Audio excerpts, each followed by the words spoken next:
Alright everybody, today we're going to be talking about what's happening with the northeaster right now, and we're also going to be talking about the upcoming dynamic storm system that I talked about earlier this week that's going to be next week, more confidence on that and stuff. And yeah, so currently you're looking at the radar in New Jersey there. We have a very heavy snow band that is currently set up over portions of New Jersey into New York and all the way up there. I have multiple other radars that we can switch to as well. We have some very heavy snow with 30 DBZs in some spots, 20s usually, mainly 20s and 10s right now in this area. But as we go up to the Upton, New York radar, I'm gonna have to switch my radar here, but we're gonna go to the Upton, New York radar. There it is.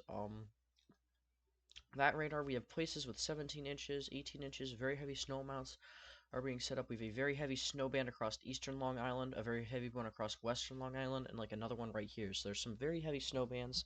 This one's around 30 dBZs as well. And now if we go over to the Boston radar, um, there is a very heavy snow band currently set up near Boston with a large area of 30 dBZs falling all the way into Maine too. Um, there's places with 14 inches, 12 inches, 14, and this is nowhere near over for these people. 14 inches were for Putnam area too, as well. We also have blizzard conditions breaking out in places like Nantucket and like Boston, and these areas in here are having blizzard conditions break out with sustained winds of 35 miles per hour at times, especially along like Nantucket here. Not right now, but like at times there's been like sustained. It's close right now with this station. There's definitely been blizzard conditions at times though, up and down the coast. And then we're gonna go to the main radar, and this is the Portland, Maine radar. Currently, we have a very heavy snow band with again 30 decibels all the way into Bangor, Maine. Very large band. Some very heavy snow rates happening. 2 to 4 inches per hour is happening with this snow band that goes from like Long Island all the way up through Boston and up into New Hampshire and Maine and those areas and Providence. So yeah, now we're gonna switch over to the Google Chrome tab, and we're gonna be talking about the severe weather. Not sure if it's gonna load or not. It's not loading for some reason. It's just loading my GR2. Maybe I have to go over there and change it. I'm not on the Euro though on Chrome right now. I think my screen recorder is broken. Um, I'm not on the Euro on Pivotal Weather right now. Maybe if I do this, maybe then it'll go. There we go. So now I got the tab to work. Um, sorry about that. But we're gonna go to the we're gonna go to the Weather Prediction Center first. So that's like the current area where we have heavy snow amounts falling. This is the day 2 forecast, and here's the day 3 forecast. We can see here the system in the Pacific is starting to march its way over to the Midwest. We will also see some potential for some thunderstorms, and some severe thunderstorms cannot be ruled out, especially along the intermediate coast and areas like this in Texas on Monday. It's a small chance, but all hazards can't be ruled out. Here's the fronts map: 18Z, 0Z, and 6Z. So by the time it hits 6Z, we're expecting some pretty heavy snow along Lake Michigan. The main snow bands to be exiting out into Canada, with some heavy snow still left in Maine, but by 12Z, all that will be going away. Here's 12Z Monday. At this point, we're expecting that cutoff low to bring some thunderstorms, potentially severe thunderstorms, to Texas. Tuesday, we're expecting this low pressure to start to fire up. It's bringing that warm, moist air all the way up into Illinois, and we're starting to see showers break out. Wednesday, thunderstorms are possible across Louisiana and Mississippi, and maybe into Texas as well, as we start to see this system really crank up, and a very long area of heavy snow is likely. Some of these areas could be seeing some very heavy snow. Thursday, again, the heavy area of snow with the 3 low pressures is going to be exiting Illinois and going into places like Ohio, Michigan. Friday, it's going to be on the eastern seaboard. And at this point on Thursday, we cannot be ruled. We can definitely see some thunderstorms start to form here, probably potentially severe. And as that goes throughout the day, they're going to be up to like this area, so we'll have to watch that. But here's Friday. Everything's along the eastern seaboard, possibly some thunderstorms in Florida and the Carolinas, and then Saturday, pretty quiet weather is expected. The rain amounts over the next 7 days are very heavy, especially in areas like Alabama, Georgia, South Carolina, North Carolina, Tennessee, in Illinois, Indiana, Ohio, Kentucky, Missouri, Arkansas, Texas, Louisiana, Mississippi, areas like that. That's where that's where the cutoff low is going to be happening in Texas. There's going to be a lot of rain with that, and we're also going to see a lot of rain with those upcoming systems that are going to be plowing through as well. Now, some of these are going to be snow and freezing rain amounts and sleet amounts as well. There is a excessive rain on day 3. I would not be surprised if we do get a slight risk of excessive rain at some point as well. Winter weather map. Here's day 2. Cascades are going to get going. Day 3. Day 4. There's a 30 to 50% chance of melted sleet/snow above a quarter inch in Illinois, Missouri, and Indiana. Day 5. There is a long area from places like Kansas, Oklahoma, Texas, Colorado, all the way up into places like New York, Maine, New Hampshire, Vermont, PA, with the main corridor of significant snow right now is probably going to be from areas like Kansas and Oklahoma up into areas like Michigan. Now, there's probably will be some lake effect snow pockets as well in like New York and PA along the lakes there, so we'll have to watch that as well. Day 6, we're expecting that snow to move up into Canada with significant risks of snow from most likely at this point from Indiana all the way into Maine. And then on day 7, there's a small chance we'll see snow across portions of the Northeast as well. Now let's go to the SPC. There is no severe weather forecasted. Now they do mention that they think the weak instability will limit the severe weather potential with the severe weather or with the storms on day 3. We'll have to watch for a marginal, probably gonna be wind and hail driven. Let's go to the wrap. Let's go through here. You can see the cyclone bombing out. It's already at 978 millibars, and it is 18Z. So that model actually the wrap got it right. As we see here, the low pressure is going to be out of here by around 9Z, and we have a little clipper system that comes down and brings like light snow, mainly lake effect in areas. Not really a clipper, it's just a little system. We start to see that cutoff low really start to get going there in Texas, and we start to see a spark of thunderstorms there around 18Z. We start to see moisture being brought up into Texas with 60 dew points, and we take a sounding off the wrap, and we see we have severe weather. We have a severe weather environment with a relatively large hodograph right here, and some strong upper level shear with decent low level shear as well. Looks like you would have hail given the fact that you have a pretty good dry slot in the mid levels. Now it is rather saturated in the low levels, so that may limit it. You could see damaging winds with Deep Cape being around 700, and a tornado can't be ruled out, but I don't think you'd get one with the sounding given the fact that you have a warm nose at like 750 millibars there, and the instability is pretty weak in the lower levels as well. We zoom into areas like Texas here. We can see here we have pretty heavy 60 dew points all the way into like southern Texas there. We'll just watch that. Extreme southern. This is where we're going to have, again, probably wind and hail as the main threats. Maybe a brief tornado if we can get enough lower-level jet energy right there. We have not bad low-level jet. Your mid-level flow is decent, not great. So everything's, like, decent, but your mixed layer cape. Looking at that, it is marginal. It's 200 to 800 joules per kilogram. Anywhere with those darker gray shades, those are going to be the ones that you may see more organized severe weather. Here's your SRH, and it's not very high either. That's going to limit your tornado potential. Now, your 3-kilometer SRH is pretty high, so you're probably going to get rotating updrafts and rotating thunderstorms, but I don't think you're going to get tornadoes. Here's your surface-based cape crossovers. So we can definitely see we probably will get some sort of supercells or clusters of thunderstorms, given the fact that these are pretty well spread apart, meaning this is going to be not really too linear, unless these form along the front, and then it'll probably be a little bit linear there.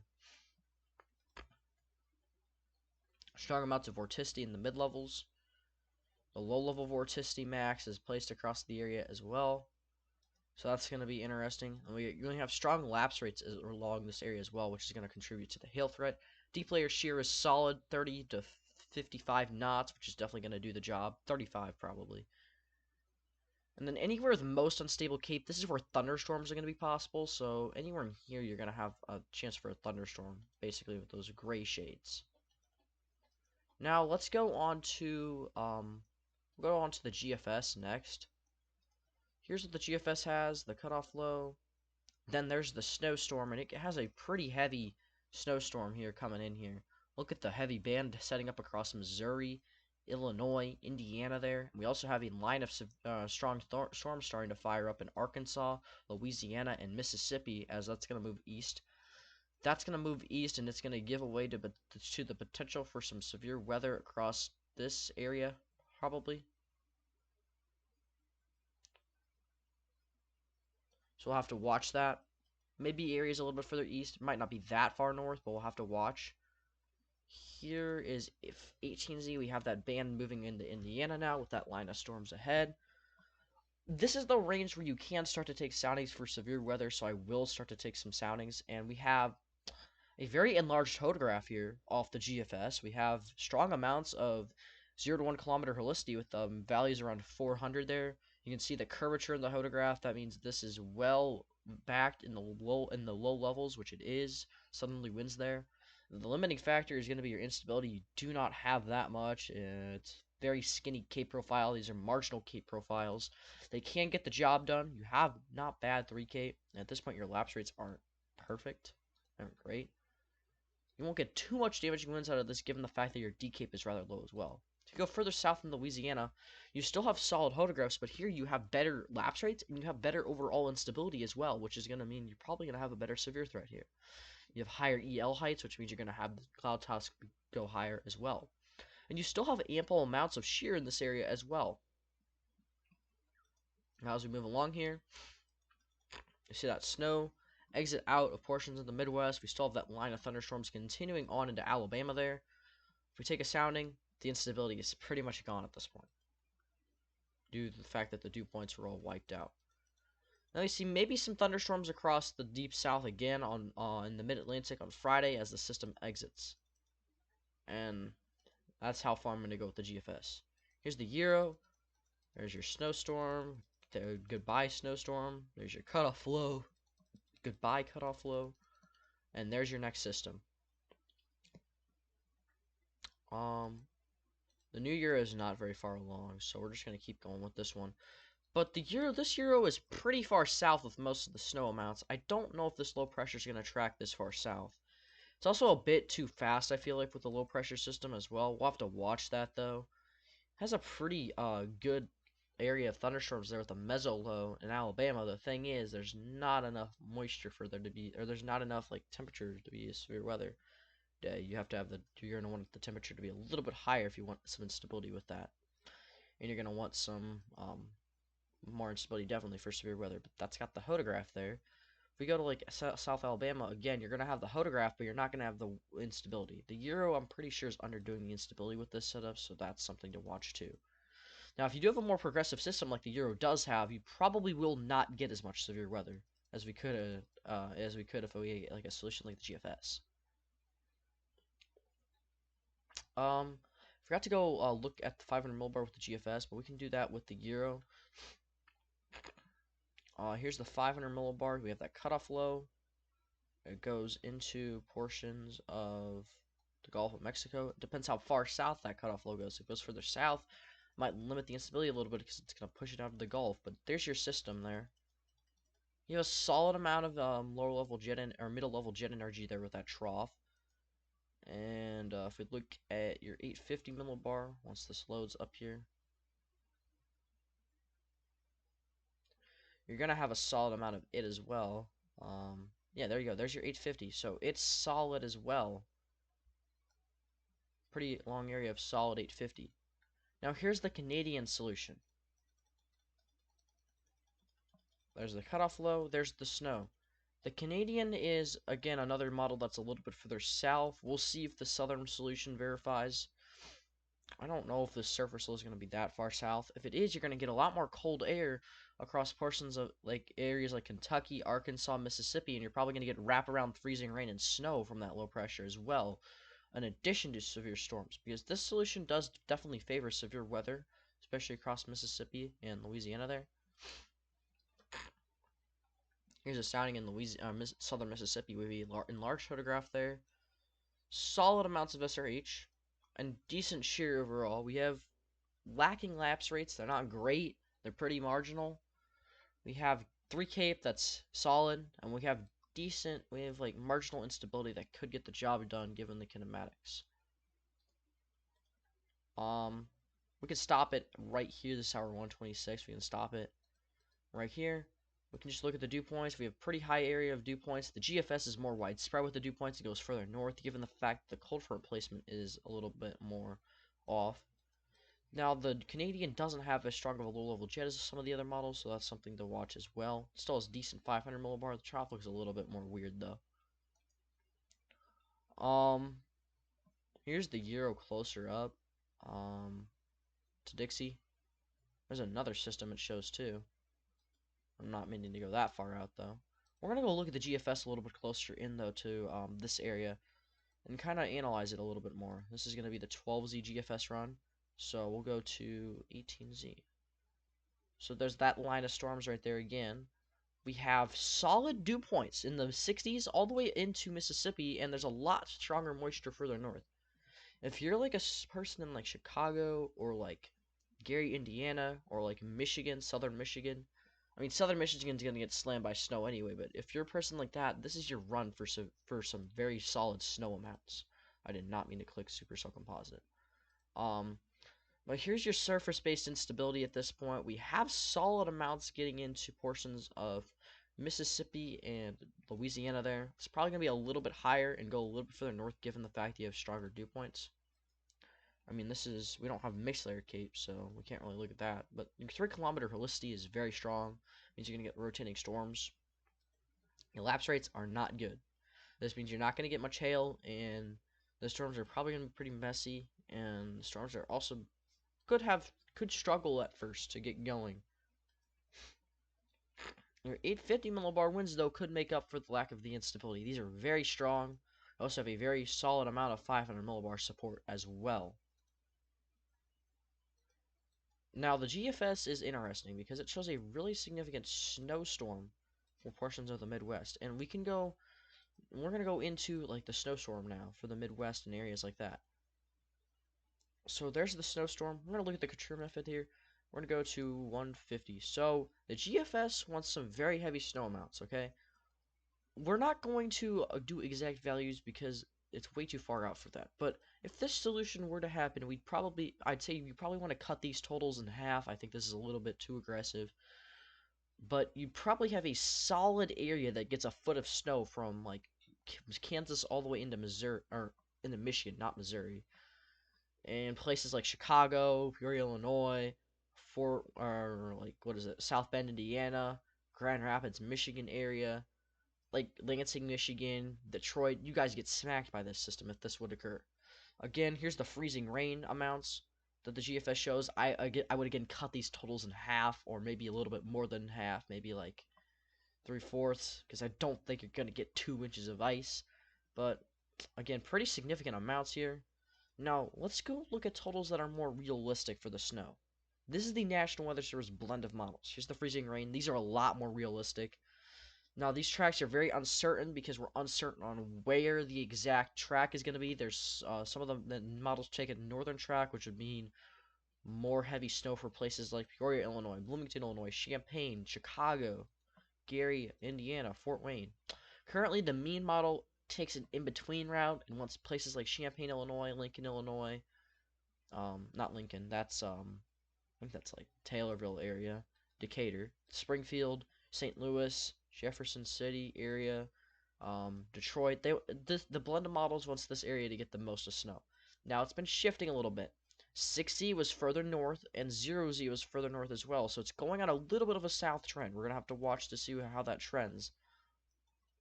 But yeah, now here are the GEFS ensembles for the snow amounts.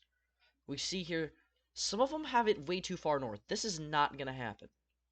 Some of it have it way too far south. This is unlikely to happen.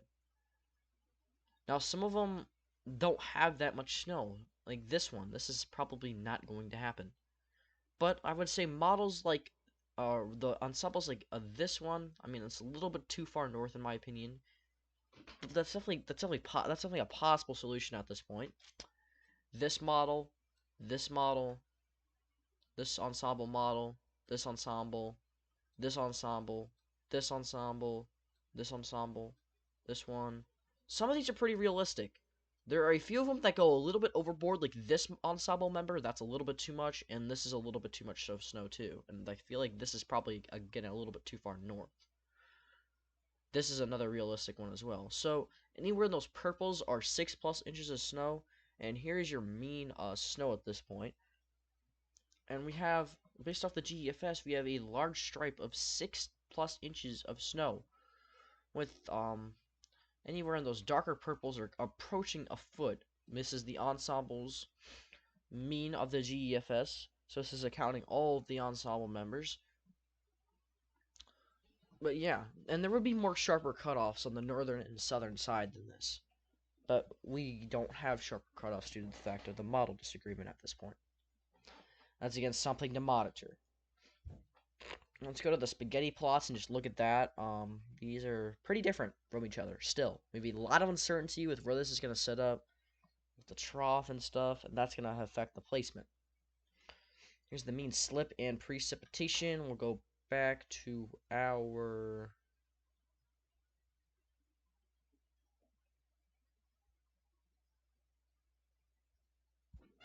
So this is 6Z on Thursday. We see here a heavy amount in here. I don't know if that's gonna load because it's not loading right now. I think my College of Duke page just crashed. I don't know.